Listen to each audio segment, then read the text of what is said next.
The Turkish Justice Minister has said the authorities believe a woman carried out the explosion that killed at least 6 people in one of Istanbul's busiest shopping streets on Sunday. Bekir Bozdağ told a live television programme that video footage showed the woman's movements before the attack. The BBC's Orla Guerin is in Istanbul.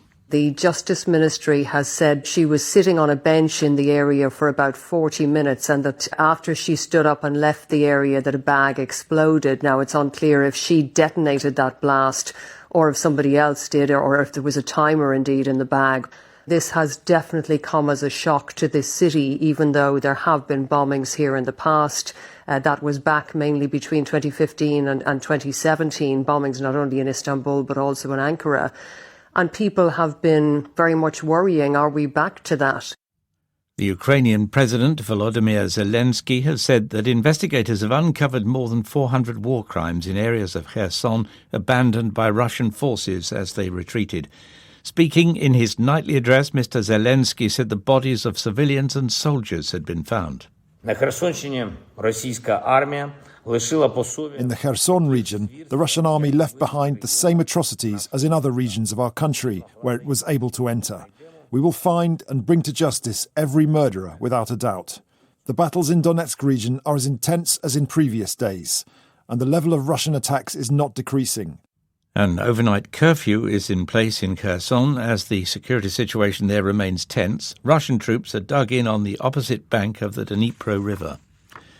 Voters in Slovenia have elected the country's first ever female head of state. Nataša Pirc-Musar won the second round of the presidential election over the former foreign minister. Guy Delorme reports. Nataša Pirc-Musar finished second of 7 candidates in the first round of the election, but she was a clear favourite in the runoff.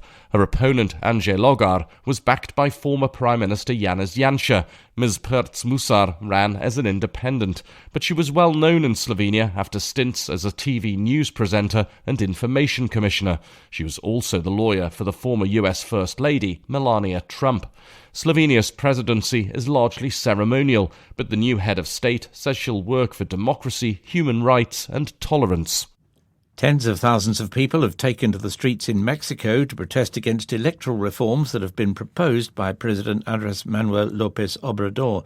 He's accused the National Electoral Institute of pandering to elite interests and wants the public to select its leadership rather than Congress. Critics say the measures are a further effort to consolidate the president's control. The judiciary in Iran says it's issued the first death sentence against a demonstrator since nationwide protests triggered by the death in custody of Mahsa Amini 2 months ago. Here's Mike Thompson. The Iranian judiciary's website says an unnamed protester was sentenced to death for offences including setting fire to a public building, disturbing public order and conspiring to commit crimes against national security. In another court, 5 protesters were jailed for between 5 to 10 years for some of the same offences. All can appeal their sentences. The judiciary says more than 2,000 protesters have been charged since the unrest began in mid-September. The UN has called on the Iranian government to stop indicting people with charges punishable by death for participating in peaceful demonstrations.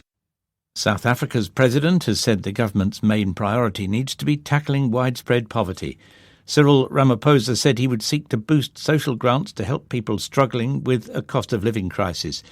He warned that no political democracy could survive if most people stayed in poverty without land or prospects of a better life.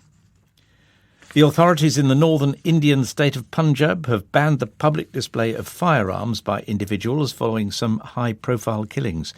A prominent Hindu leader and a follower of a sect were shot dead in what police believe were targeted killings in recent weeks. Songs which glorify violence are also banned. The sequel to the Oscar-nominated superhero film Black Panther has set a box office record in its opening weekend in the United States and Canada. Wakanda Forever sold $180 million in tickets, the highest ever total for a film released in November. The films are set in Wakanda, a fictional African country with the most advanced technology on Earth.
Hi, thank you for watching.